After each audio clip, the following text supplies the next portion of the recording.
bahay ng dog liit. Kasi liit ng liit. Kasi liit ng bahay niya po siya makapasok sa bahay.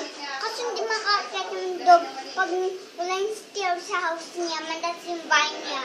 Mataas. Eh, kaya naman niya talunin yung house niya. Kailangan pa ba niya ng stairs?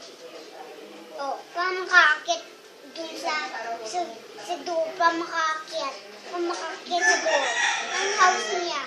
Taas yung, may balcony ba dyan sa bahay ng dog na maliit? May balcony yung house ng dog? Wala.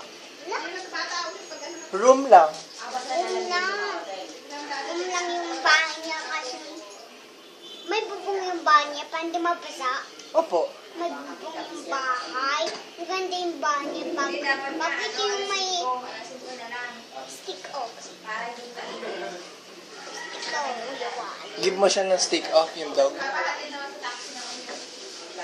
Yung ming-ming. Wala, umalis na yung Ming-Ming.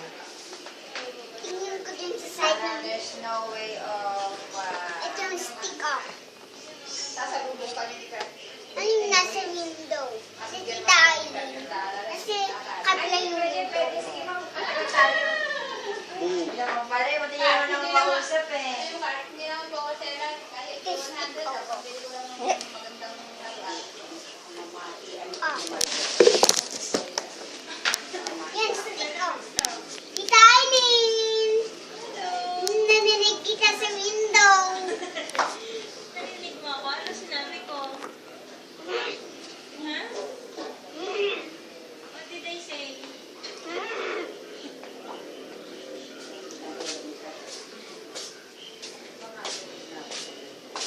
Kung na mga kasi, oh, stick off. Ba't ayaw mo pumunta rito?